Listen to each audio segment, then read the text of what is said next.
ఉద్యోగస్తులు, ఉపాధ్యాయులు, పెన్షనర్ల విషయంలో చంద్రబాబు ప్రభుత్వం మాట తప్పడం, మడమ తిప్పడం చాలా దురదృష్టకరం, శోచనీయం. ఇంతన్నడంతన్నడే గంగరాజు, ముంతమామిడి పండన్నడే గంగరాజు అని తప్పు చేసి పప్పుకూడు సినిమాలో ఒక పాట ఉంది. అలాగ ఉంది చంద్రబాబు ప్రభుత్వ వ్యవహార సరళి. ఎన్నికల ముందేమో ఎన్నికల మేనిఫెస్టోలో ఉద్యోగస్తులకు, ఉపాధ్యాయులకు, పెన్షనర్లకు సంబంధించి అనేక హామీలు ఇచ్చింది కూటమి పార్టీలు. మేము అధికారంలోకి వస్తే సిపిఎస్, జిపిఎస్ విధానాన్ని పునఃసమీక్షించి ఆమోదయోగ్యమైన పరిష్కారానికి కృషి చేస్తాం. ఇది ఒక హామీ. రెండవది, వెంటనే పిఆర్సి అమలు చేస్తాం. ఇది రెండవ హామీ. మూడవది, వెంటనే ఐఆర్ ప్రకటిస్తాం. నాలుగవది, వెంటనే బకాయిలు చెల్లిస్తాం. ఐదవది, అవుట్సోర్సింగ్, కాంట్రాక్ట్, కన్సాలిడేటివ్ ఉద్యోగులకు ప్రభుత్వ పథకాలను వర్తింపచేస్తాం. ఆరవది, వాలంటీర్ల గౌరవ వేతనం 5,000 నుంచి 10,000కు పెంచుతాం. ఇవి నిర్దిష్టంగా ఎన్నికల మేనిఫెస్టోలో కూటమి పార్టీలు ఇచ్చినటువంటి హామీలు. అధికారంలోకి వచ్చి 16 నెలలు పూర్తయింది. ఇప్పటి వరకు ఇచ్చిన హామీలలో ఏ ఒక్క హామీని కూడా అమలు చేయలేదు. అమలు చేయకపోగా కొండ నాలుకకు మందు వేస్తే ఉన్న నాలుక ఊడిపోయిందన్నట్లు వాలంటరీ వ్యవస్థను మొత్తమే తీసేయడం జరిగింది. ఇక డిఏలకు సంబంధించి ఇవ్వాల్సిన డిఏలు 4 బకాయిలు ఉన్నాయి. డిఏ బకాయిలు మొన్న ఉద్యోగ సంఘాలతో చర్చల సందర్భంగా మిగతా ఏ హామీలకు ఒప్పుకోలేదు. ఒక్క డిఏలకు సంబంధించి 4 డిఏలకు గాను 1 డిఏ ఇస్తా ఉంది. అది కూడా 4 దఫాల్లో ఇస్తారంట. అదే పెద్ద ఘనకార్యమైనట్లు ప్రభుత్వం డబ్బా కొట్టుకుంటా ఉంది.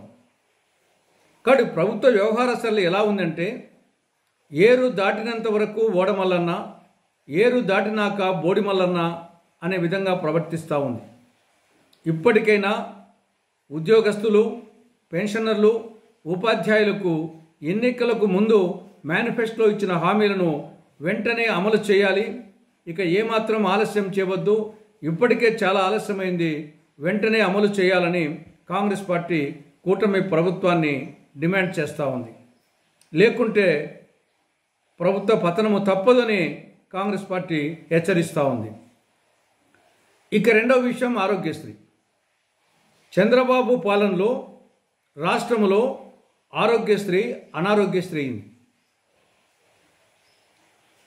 పేద రోగులు కూడా ఉచితంగా ప్రాణాంతకమైన వ్యాధులకు కూడా కార్పొరేట్ స్థాయి మెరుగైన వైద్యం అందించాలి అనే ఉద్దేశంతో ఉమ్మడి ఆంధ్రప్రదేశ్లో రాజశేఖర రెడ్డి గారు ముఖ్యమంత్రిగా ఉన్నప్పుడు కాంగ్రెస్ ప్రభుత్వం 2007లో ఈ ఆరోగ్యశ్రీ పథకాన్ని ప్రారంభించింది.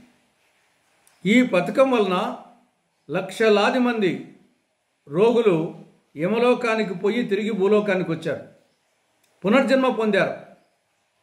అటువంటి మహత్తరమైన పథకాన్ని చంద్రబాబు ప్రభుత్వం నెట్వర్క్ హాస్పిటల్స్కు నిధులు ఇవ్వకుండా మొత్తం ఆరోగ్యశ్రీ పథకాన్ని నిర్వీర్యం చేసింది.